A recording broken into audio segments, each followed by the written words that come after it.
There is a part of you that you have never been formally introduced to. It does not wait for your permission. It does not ask for your approval. It moves beneath the surface of your thoughts like a current beneath still water.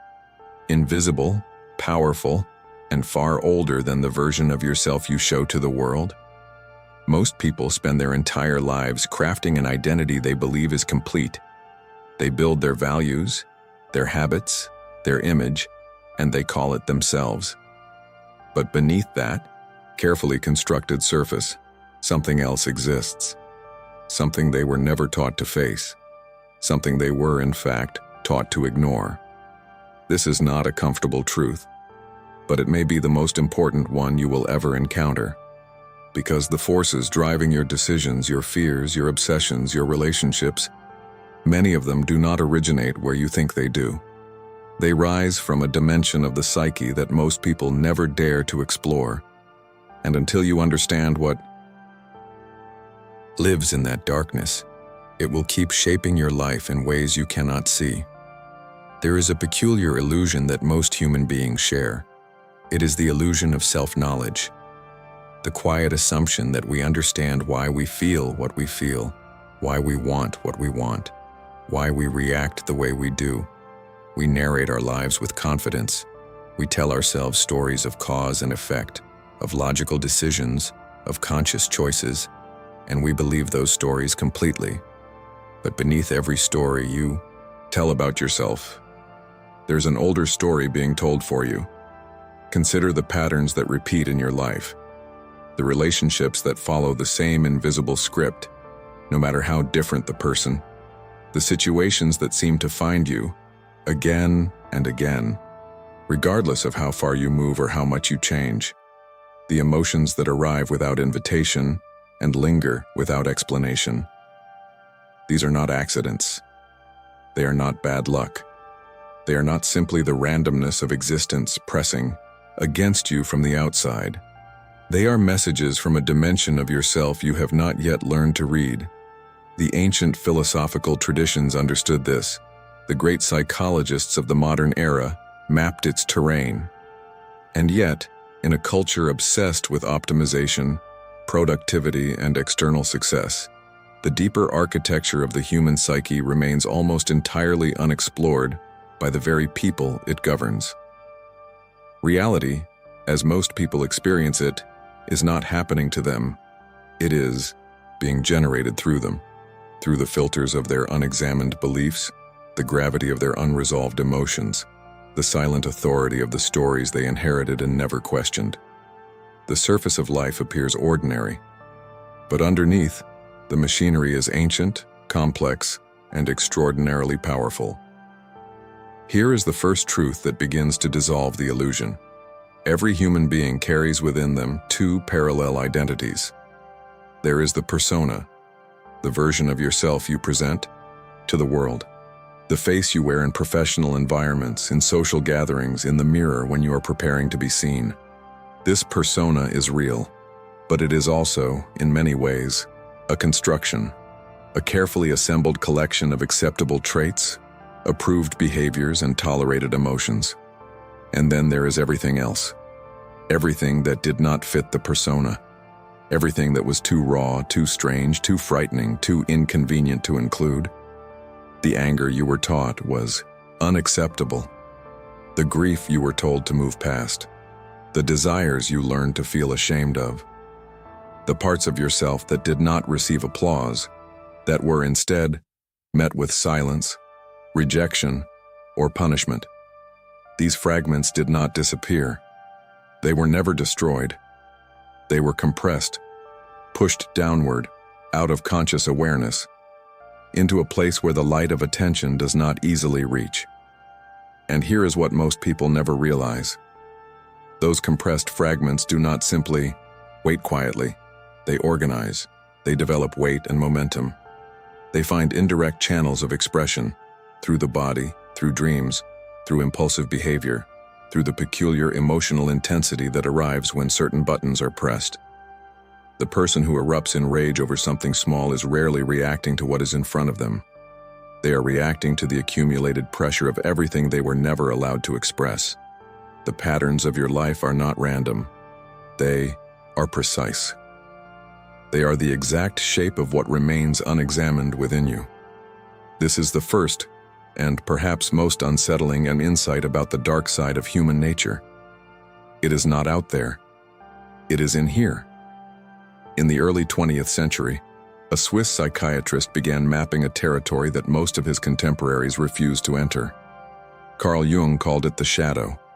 He defined it as the unconscious portion of the psyche, the repository of everything the conscious mind has rejected, denied, or suppressed. Not merely what society deems unacceptable, but what you have deemed unacceptable about yourself. The traits you despise in others, Jung observed, are often the precise traits you most refuse to see in yourself.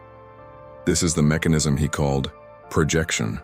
When we cannot tolerate something within us, we exile it into the unconscious, and from there, we begin to encounter it outside, in the people who irritate us most profoundly, in the enemies we create, in the behaviors we condemn with the most righteous certainty. Jung did not believe the shadow was evil. He believed it was raw, unrefined, full of energy and vitality that, when integrated rather than suppressed, becomes a source of creativity, depth, and authentic power. He wrote with great seriousness about the danger of the person who believes they have no darkness. Because such a person has not eliminated their shadow, they have simply lost the ability to see it. And an unseen shadow does not become harmless. It becomes autonomous. It begins to act through the individual without their awareness or consent. The most dangerous psychological mistake, Jung suggested in essence, is the projection of the shadow onto the outside world, calling it your enemy. The examined life in Jung's framework is not simply philosophical preference. It is psychological survival. Because the shadow that goes unacknowledged does not sleep.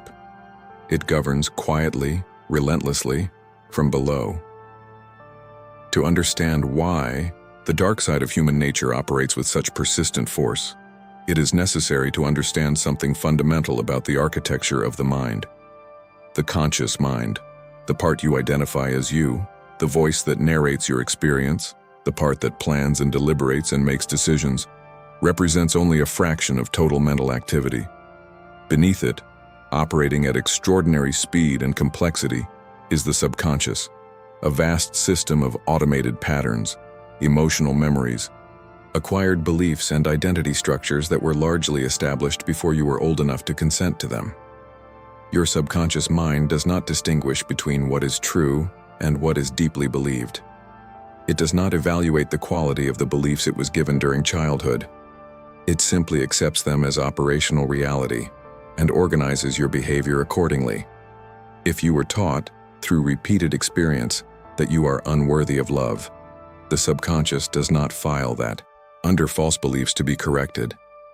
It files it under fundamental truth about self, and from that moment forward, it begins quietly arranging your behavior to confirm it. This is why awareness alone is rarely enough.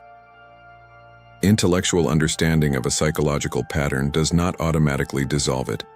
The pattern lives in the body. It lives in the nervous system's memory.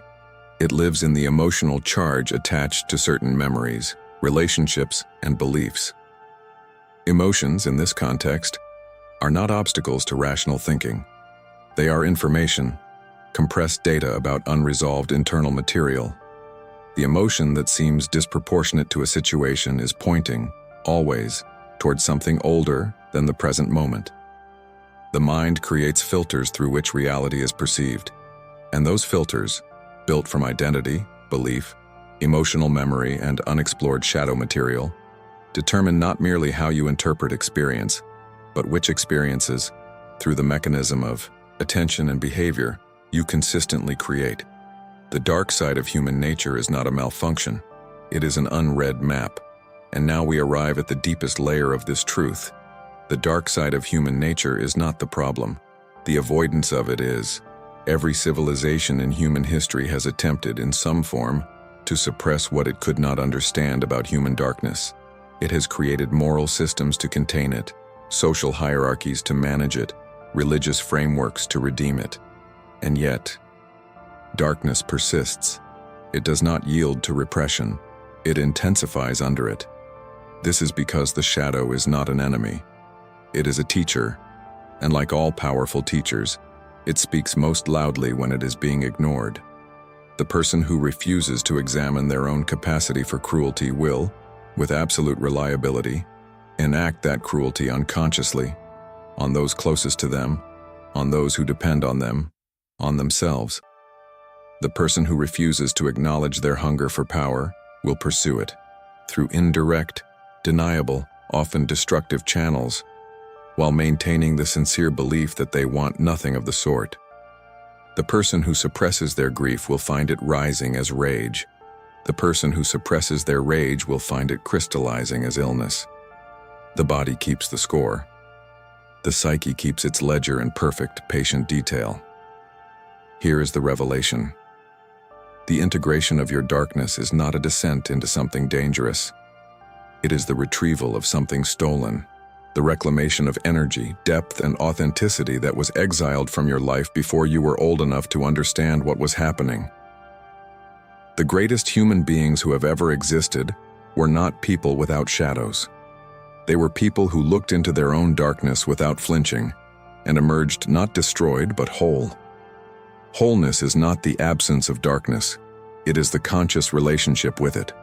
The question, then, is not whether you have a shadow. You do. Every human being does. The question is whether you are willing to begin the relationship. The first practice is the simplest and the most consistently avoided.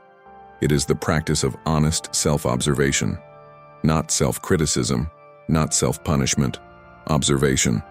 The capacity to watch your own reactions, particularly the extreme ones, with genuine curiosity rather than immediate judgment.